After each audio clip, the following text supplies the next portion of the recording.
Hi, and welcome back. This is segment 3 in our series on the Revocable Living Trust, and I'm your host, Attorney Michael Potter. Now remember, you are the grantor or the person who has established the living trust. And it's been established specifically to protect yourself and your beneficiaries so that you have control over the assets that you have accumulated during your lifetime. In the event of your medical disability or in the event of your death, the living trust that owns those assets and the terms of that living trust will control what happens for the long term.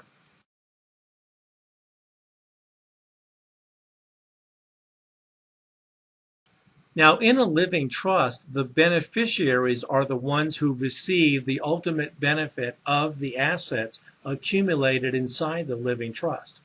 Whether it's today or next week or a year from now, 5 years from now, or sometime many years into the future, eventually those beneficiaries will receive the ownership and distribution of the assets that you have put into the living trust. Now, you can add assets to your living trust all through your life.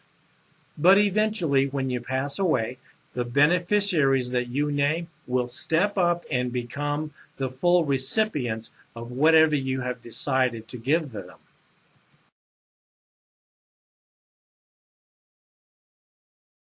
Now, in any living trust, the trustee has an extremely important job.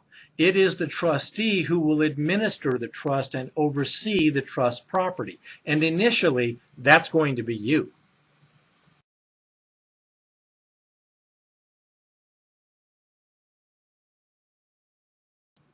Now, the trustee of a living trust has an extremely important job. You are the trustee during your lifetime, and you are the beneficiary during your lifetime. But eventually, upon your medical disability, like being in a coma for many years, or in the event of your eventual death, a successor trustee that you have named will step into your shoes. And that is why this episode that we're doing about the Living Trust, Part 3, is so important. So I hope you'll make some notes.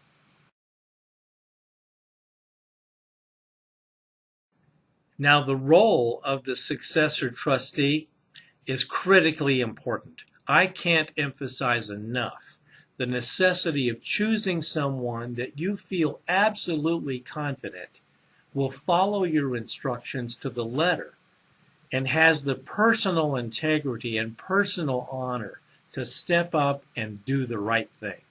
After all, the successor trustee is in charge after you're gone of making sure that the distribution of assets that you wish to go down to your heirs, whether it's your children or your nephews and nieces or your siblings or your favorite charity, whoever it would be, the successor trustee has the responsibility of making sure that everything that you want actually happens.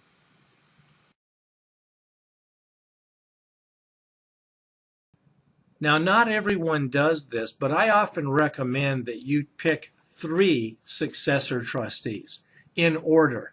In other words, if something happens to the first one, let's say they die or they become medically incapacitated, they're in a coma for 10 years, then the second one can step into your shoes and you have confidence in this person's integrity and good judgment and maturity and reliability. And then you've got a third person just in case. Hopefully, you'll pick successor trustees who are at least your age or younger.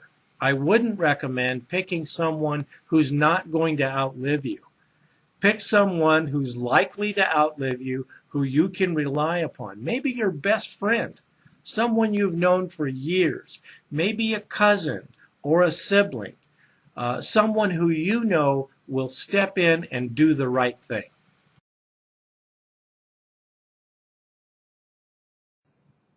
Now, as you probably already know from watching part 1 of this 3-part series on the Living Trust, I'm a big believer in gradual inheritance. I like the idea of giving the money or the property time to grow in value while the beneficiaries grow in maturity. That way, they don't blow it too soon, and the opportunity for it to grow stays with them for many years. Now, if you select a trustee who's likely to outlive you, one of the things you may want to choose to do is to pick one or two or three of your adult children as trustees once they are adults and have some maturity about them.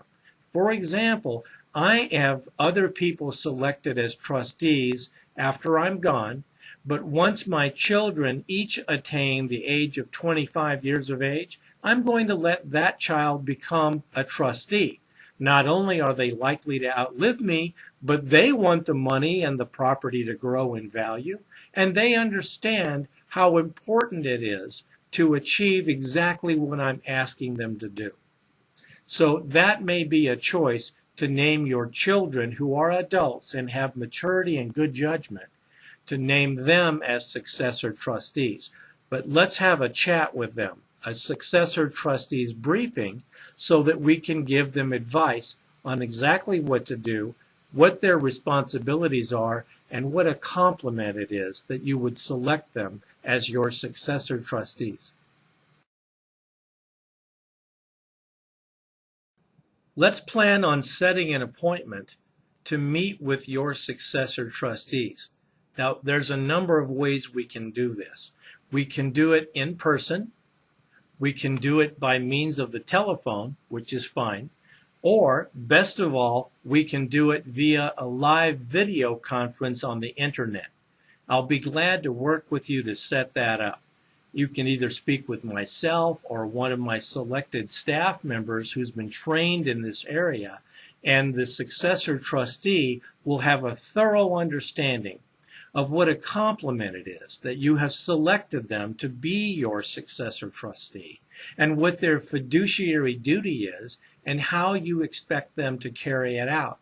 Now, coming from you, it would be one thing, but coming from myself or my staff would be much better, because now the successor trustee has a full understanding, and I'll be glad to send them a copy of the trustee's checklist that they can use when the time comes. This can be very comforting and very helpful. Well, I hope you've enjoyed this series that I've done for you on the Living Trust. Part 1, where we describe the Living Trust and how it works. Part 2, where we talk about what the Living Trust should own. And this one, Part 3, where we talk about the importance of selecting the right successor trustee, what their duties are, and the necessity of having a trustees briefing. Well, I look forward to hearing from you. I'm attorney Michael Potter. Thanks for watching.